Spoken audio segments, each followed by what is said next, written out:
Salut, salut. Tu vas bien? Yes, yes. C'est dans quelques minutes. On commence avec des questions dans la salle. Joe, le fait que durant ces 2 semaines-là, tu as passé quelques années avec l'équipe nationale, est-ce que ça fait passer la tente plus rapidement avant ce match important? Un peu. Un peu, mais l'attente a quand même été longue. Je pense que d'avoir été en sélection pendant quelques jours, ça m'a permis d'aller là-bas, changer un peu d'environnement, travailler extrêmement fort, revoir des bons gars, des bons coéquipiers. Ça a haussé mon niveau aussi. Puis après d'être revenu ici pour vraiment avoir une bonne semaine d'entraînement en préparation du match, ça m'a permis de vraiment me recentrer sur l'équipe, puis l'objectif qu'on a ce samedi. C'est quoi l'approche pour demain? Parce que cette semaine, on entendait Alvarez dire c'est un match comme les autres, on veut gagner tous les matchs, ça ne change rien. Tu avais Caden qui disait les 2 derniers mois, on ne compteront pas si on réussit pas à se qualifier. Toi, c'est quoi l'approche de ce match-là? Est-ce que c'est un match comme tous les autres ou est-ce que tu le vois quand même différemment? Je reste un match comme les derniers, dans le sens où je l'ai dit depuis quelques temps maintenant. J'ai l'impression que nos 7 derniers matchs ont tous été des finales. Je pense que samedi, c'est le même cas. C'est l'ultime finale, si on peut le dire, avant les séries. Donc, on est depuis un certain bout, je pense, dans un mindset où chaque match est comme l'autre parce que chaque match est aussi important. Puis samedi, c'est l'ultimatum, dans le fond. Ça passe ou ça casse. Donc, euh, bien sûr que ça vient avec une pression supplémentaire, euh, mais c'est de plus excitant aussi.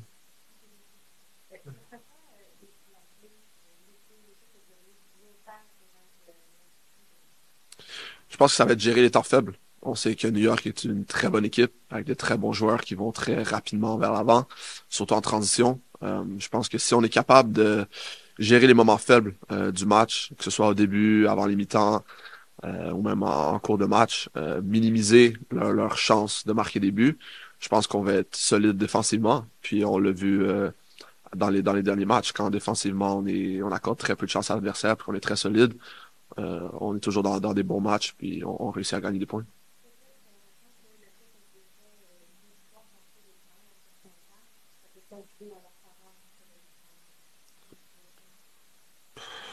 Statistiquement, ben, je pense que vous me connaissez maintenant un peu avec les stats. Je pense que la dernière fois que j'étais ici, il y a un mois et demi, on m'avait dit que c'était quoi, 13% de chance de faire la série.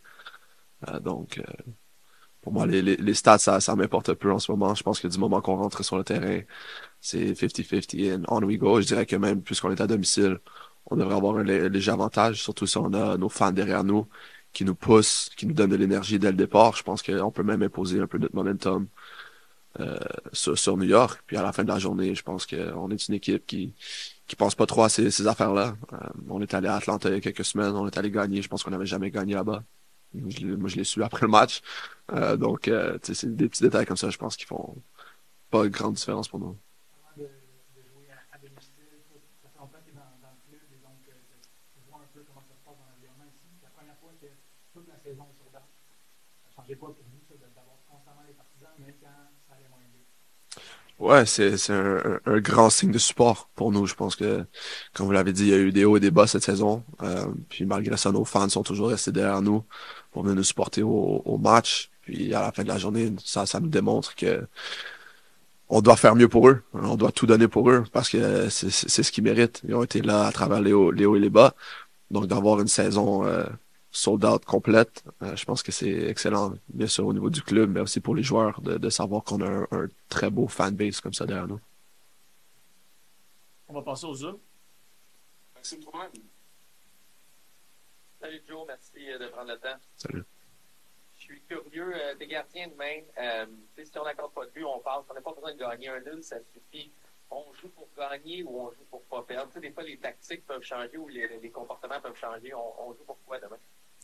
Non, je pense que collectivement, bien sûr, on joue pour gagner. Je pense que ça, c'est le message qu'on veut lancer. Bien sûr, on sait que si on gagne, puis que DC gagne pas, on peut host le play-in.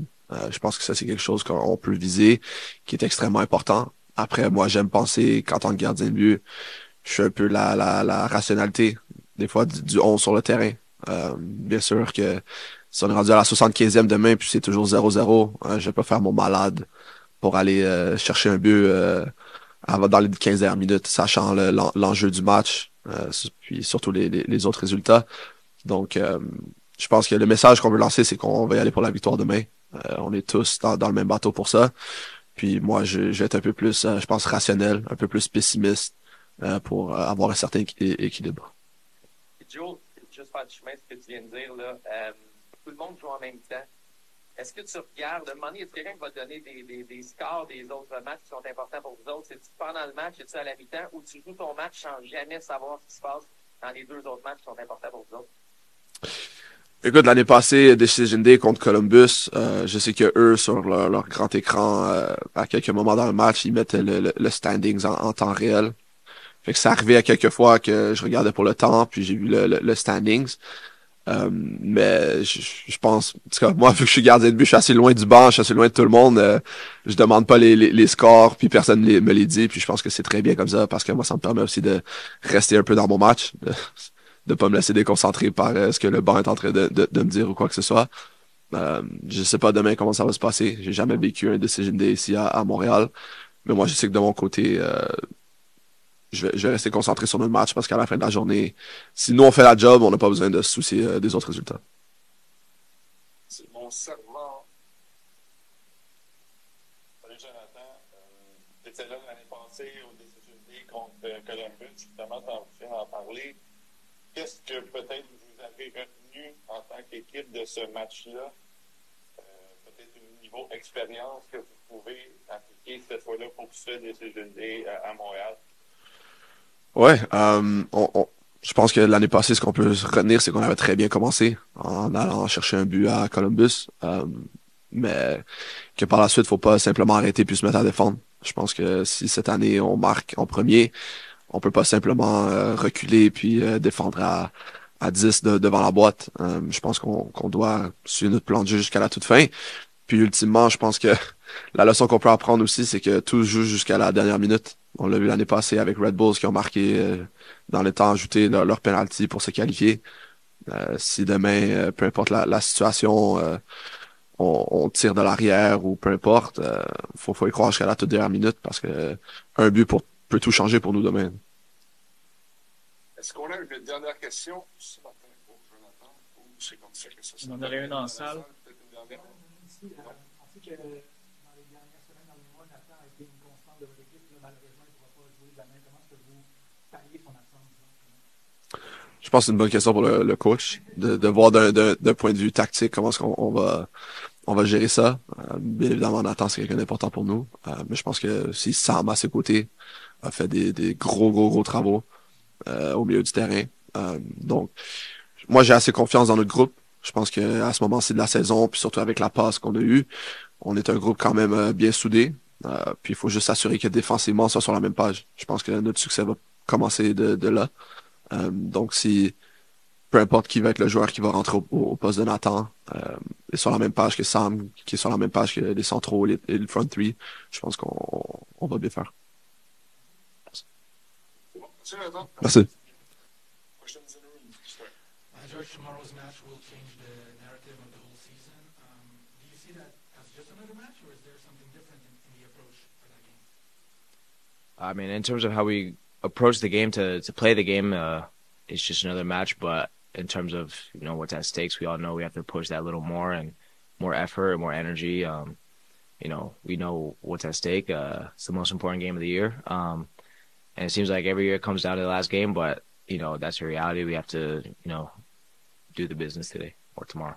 The fact that you are still in it at the last game, does that excite you or make you proud, or what's the feeling towards that? Yeah, I mean, obviously in the beginning of the year you'd hope we even further, but in the middle of the season, obviously we took a bad turn, and so at that point maybe some hopes were down. But yeah, when you compare it to 10 games ago, yeah, it's a big accomplishment for the group, and we should all be proud of that. But at the end of the day, like I just said, this is the most important game. So if we don't do it now, then obviously it didn't really matter. So it all comes out of tomorrow.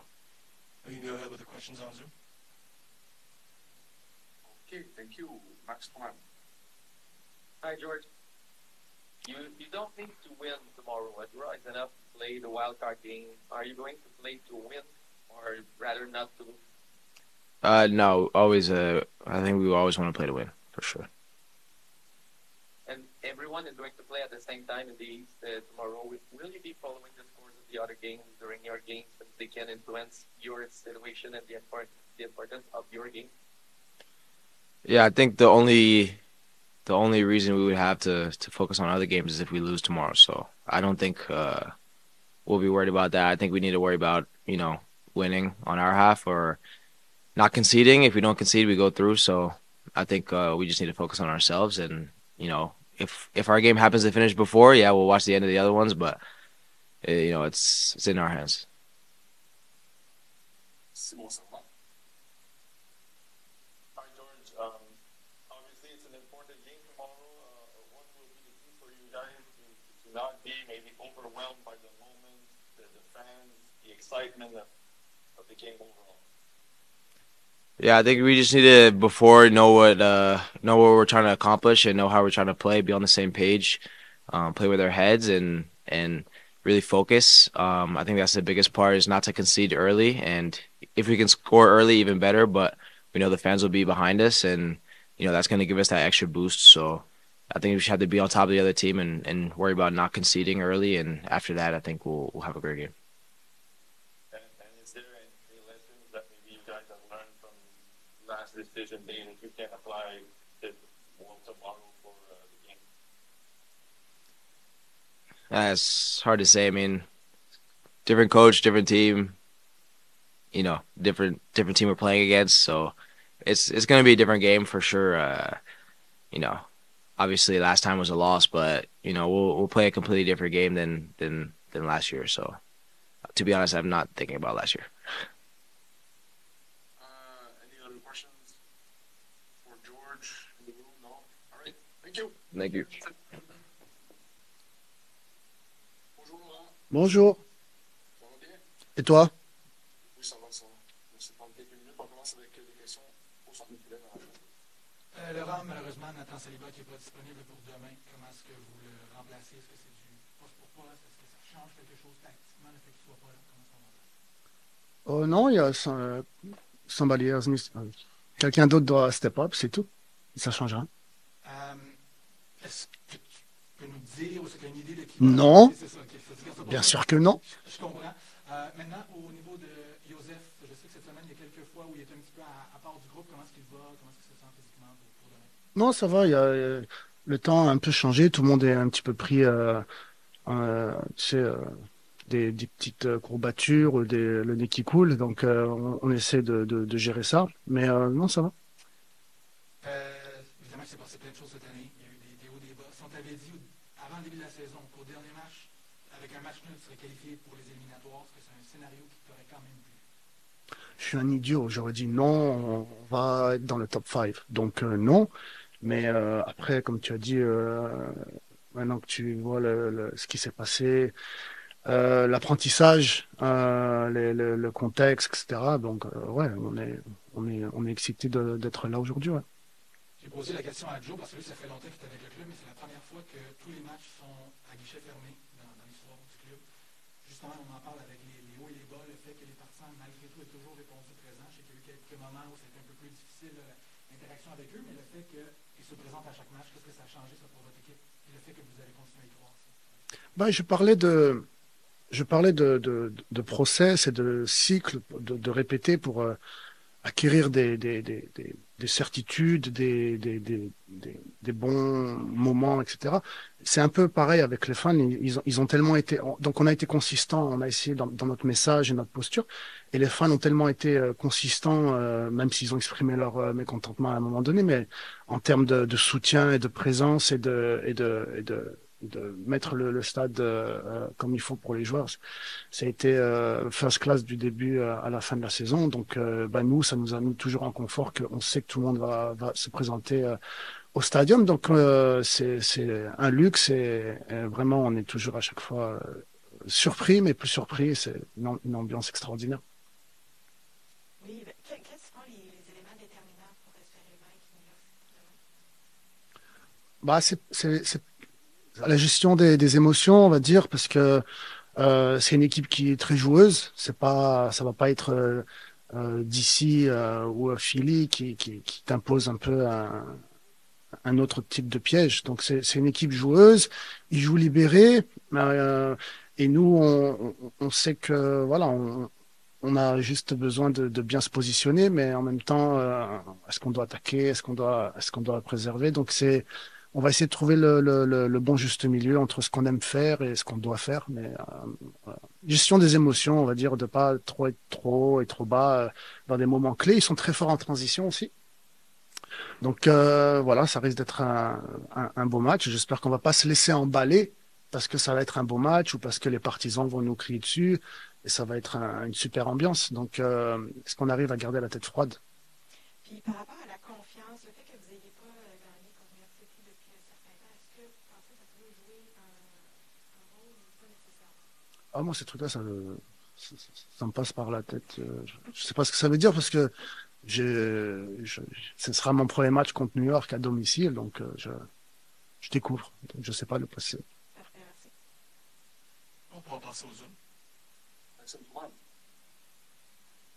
Salut Laurent. Salut. Vous n'avez pas besoin de gagner demain. Un nul suffit. Donc, tu sais, préserver le score de 0-0 suffit pour aller en série. Comment tu affrontes ça comme entraîneur? Tu sais, tactiquement, est-ce qu'on joue 100% pour gagner ou on joue un peu pour ne pas perdre? Ah, bah, je le disais un petit peu avant, c'est quelque chose, c'est très dur à trouver la juste balance. Tu peux pas ne pas attaquer parce que c'est comme ça que tu te fais taper dessus. Donc après, ça veut pas dire de forcer les choses et de se mettre en position de se faire punir. Donc non, on pourra pas ne pas attaquer. On se doit d'attaquer, mais on doit être, on va dire, vigilant sur le type de décision qu'on va prendre. Qui peut nous mettre en difficulté ou dans une situation de contre, c'est tout, mais on est obligé d'attaquer. Et demain, vous allez tous jouer en même temps dans l'Est. En tant qu'entraîneur, tu regardes-tu les autres résultats, peut-être pendant le match, à la mi-temps, ou tu joues ton match 100% puis à la fin, tu verras ce qui est arrivé? Bah, tu sais très bien que ça va être un petit peu des deux, mais moi, j'ai du mal à me focaliser sur autre chose que le présent et ce que je vois. Après, dans, je sais pas, les dernières demi-heures, s'il y a un scénario que on a entendu parler avec le staff, bien sûr qu'on va le prendre en compte, mais on se focalise totalement sur ce qu'on nous on doit produire. C'est bon segment. Salut Laurent. Salut. Parler il y a quelques minutes de gérer l'excitation, de gérer le moment avec les partisans. Est-ce que tu as l'impression que les 15-20 premières minutes de ce match-là sont cruciales pour peut-être établir le rythme et justement peut-être garder la foule derrière vous? Oui, mais c'est aussi une équipe qui démarre très fort dans les débuts de match et qui aime bien presser très haut. Donc il faut pas je répète que on se laisse griser par l'atmosphère et que ça nous enlève les idées claires. Mais c'est aussi vrai qu'on aimerait bien voilà emballer aussi le match, pourquoi pas. Donc faut trouver le bon milieu. C'est bon, j'ai une question. Oui, juste un petit follow-up sur quelque chose d'autre. Peut-être un peu plus personnel pour toi, Laurent. C'est la première année, évidemment, comme entraîneur dans la MLS. Premier Decision Day d'importance. Comment toi, tu vis ça émotionnellement avec justement tout le bagage, la lourdeur de ce moment-là, peut-être? Bah bien, je suis content. C'est mieux ça que ceux qui n'ont pas à gérer ça, non? Euh, écoute, j'ai envie de te dire, les dés sont jetés. On a travaillé depuis longtemps maintenant, et donc c'est pour ça qu'on n'était pas surpris de la bonne période. Et puis voilà, le travail a été fait sur le terrain, en dehors. Maintenant, il n'y a plus qu'à exécuter. On verra dans quel côté ça balance. Il y a toujours quelques ajustements et quelques trucs à faire bah, aujourd'hui et demain, mais je veux dire, euh, voilà, entre guillemets, je sais que ça va pas plaire à tout le monde, mais c'est pas ça qui va définir le travail qui a été fait et la direction qu'on essaie de prendre pour le bien du club dans le futur. Parce que Maxime en a une autre aussi. Ouais, une dernière. Il y a un de mes collègues qui a demandé à Jonathan Sirois comment on attaquait le match en sachant que Jonathan Saliba est super important, il est suspendu. Je sais que tu n'iras pas trop loin, mais je vais quand même essayer. Tu joues au milieu de terrain. Il n'y a pas d'autre style. Il y a Victor, mais c'est une situation particulière. C'est plus facile de monter un défenseur central ou de descendre un milieu offensif pour jouer en Suisse? Je sais pas, Merci. aucune idée. questions dans la salle? Non, super. Ben, merci, Laurent. Merci à vous. Merci. Bon match à nous. This is your first decision day. Can you describe the intensity and what it means to you to be able to fight for a playoff spot in your first season as head coach? We're really excited. This is something that all the players and the coaches and fans wants to live. So happy to be where we're at. We just need to execute. We're gonna have a full house with the fans. So we're really happy and let's enjoy. Merci. Merci. Merci.